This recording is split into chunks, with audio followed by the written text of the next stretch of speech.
Getting started today, we are going to be working on foot controls, starting out with the IMS pegs. Now these are the IMS Pro Series. They retail for $113 on their website. They are made from stainless steel. Compared to the stock pegs that measure 1.5 inch by 2.5 inch, the IMS Pro Series measures 1.95 inch width and 3.1 inch length.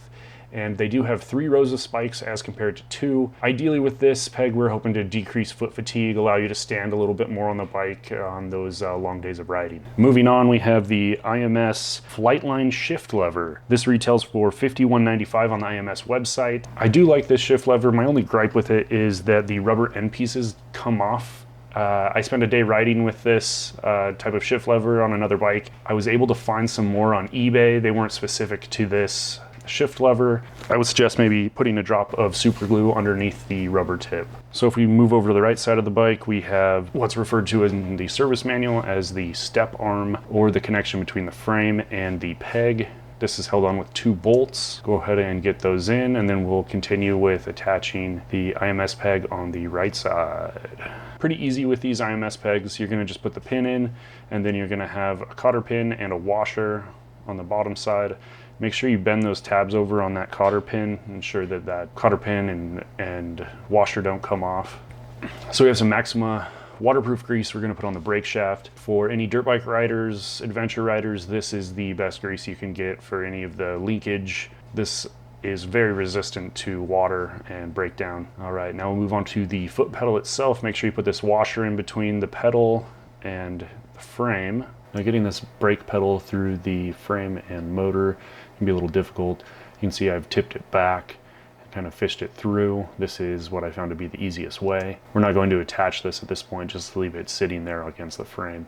We will bring in the brake master cylinder. This is attached with 2 bolts. Go ahead and get those tightened down. All right, I have identified 2 locations. These are measurement locations for identifying the length of the brake rod. So we want to measure from the center point on the lower mounting hole to the center of the brake rod connection joint. This is easily adjusted. Just undo the lock washer, twist it up, and then adjust the connection point until that meets 71 millimeters or 2.8 inches. Now we'll go ahead and put the actual foot lever on for the brake, and then put in this retaining bolt. So when installing this rear brake lever, I like to match the top of the brake lever to the top of the peg.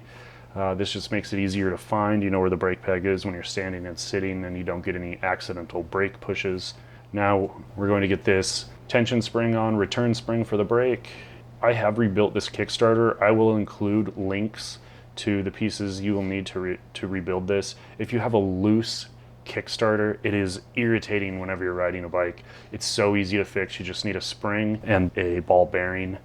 All right, moving over to the left side of the bike, we've got the kickstand. Again, use the Maxima waterproof grease. And with this kickstand, make sure you're using the correct pivot bolt. Using just a standard bolt will not work. This has a shoulder on it and fits the kickstand itself. I don't suggest you use a screwdriver to stretch any springs. I don't have one of the T-handle spring tools, but it's a tool that I do need to get moving forward. Anyway, thanks for watching. This is another episode of Weekend Adventure Rides.